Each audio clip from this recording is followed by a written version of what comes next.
You see this a lot of times where people start saying, "Oh, just move on, just get over it, like just continue to do your life, just do you, like stop letting him actually like control you." All these different things. Did you ever have a family member or friends or people that know you pretty well that they're just like, "Just get over it," and it seems like they just don't even care. You know they care, you know that they want your best interest in mind, but it doesn't feel like that because all they're saying is thinking like, well, you should have figured this out by now. You should have moved on by now. You should have moved past this. And it feels like you can't even talk to anyone about it. Like you're here being like, well, I want to talk to people about it. I try to talk to people about it, but everybody feels like I'm crazy when I bring up the word narcissist or narcissism. And they're just like, I don't want to think about it. I don't want to talk about it.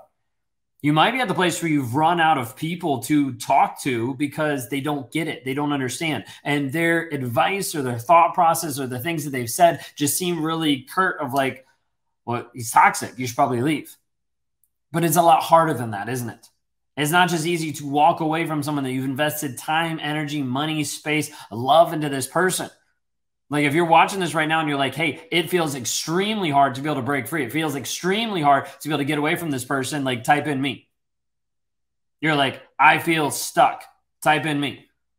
I feel stuck right now in this relationship. And I keep telling people I feel stuck. I don't know how to get out of it. And other people just say, well, just leave. Just block them. Just go. Like, just leave. But it's not that easy. You see, a lot of times what you're struggling with when you're in a toxic relationship is this aspect of a trauma bond. It's this piece that gets you stuck. And when this trauma bond happens, it slowly starts to sell you an alternate version of reality. This thought process that he actually cares about you, that there's actually a relationship there, and that you could actually one day be the healthy, happy couple that you started out for maybe a month, 2 months, maybe a year. Like there's this piece that a lot of times people will believe and think, maybe this will happen. Maybe this will change. And you start to hope that this will happen. And you hope and you hope and you hope, thinking that maybe he'll change. Maybe he'll be honest. Maybe he'll stop cheating. Maybe he'll finally get to the place where he's going to show up not as a liar anymore in the relationship. And he keeps telling you, I'm going to do this. I'm going to change. I'm going to get better. But nothing actually changes. And so you continue to endure the abuse. You continue to go through all the things. And everybody keeps saying, why aren't you leaving? And you're just like, I don't know. This is the piece of the trauma bond. The piece that leaves you stuck. The hard part is to leave you stuck and you'll feel like this is normal. Like you'll feel like your current reality is normal. Where you have no time for you. You don't have anyone that can engage or handle your feelings because he throws them back on you. You're not able to really go places or do things or talk to other people, or else there'll be like a blow up or the silent treatment, or there'll be all these different issues. You're having trouble sleeping. You're losing your hair. You're under a bunch of stress. You're like, this doesn't feel normal, but I mean, it's what I'm used to. So it just must be what it is. And you start to justify in your head being like, well, at least he hasn't hit me. So I guess I'll stay. This is the reality that some of you are living in right now. I'm just asking you for a moment. Just take a pause and wake up to it. The person that you're with doesn't care about you. If they're not honest, if they're not vulnerable, and if they're not showing consistent change. They don't. They're just continuing to lead you on over and over and over, because anybody can say anything, but actually doing the work, demonstrating it, putting in, showing evidence that they're actually growing, changing, transforming, they're not going to do that. Yeah, they go to therapy. When you tell them to go to therapy, half of them, just to be able to convince you to stay. But at the end of the day, it reverts back. And you're left thinking, I'm not good enough. What's wrong with me? Why won't he change for me? Why won't this happen? I want to tell you something. I want to tell you two things. One, he doesn't care about you. Two, it's not about you. Like, that seems kind of cold and harsh.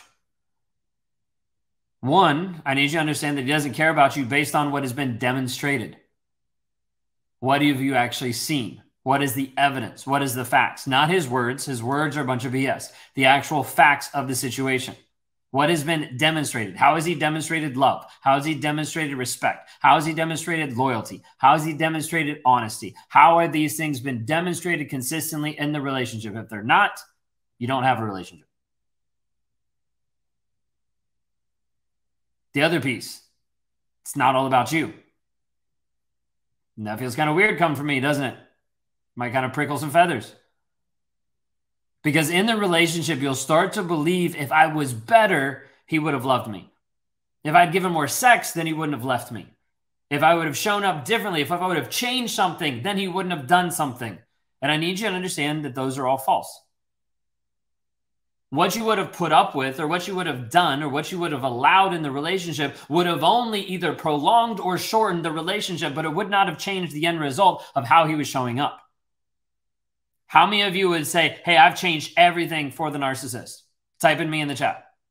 You're like, I changed how I looked. I changed where I went. I changed how I dressed. I changed how I talked. I changed how I communicated to him. I changed the people that I hung out with. I changed all those things. If that's you today and you're like, I changed everything, type in me in the chat. Like, I need you to see this. You change everything for him.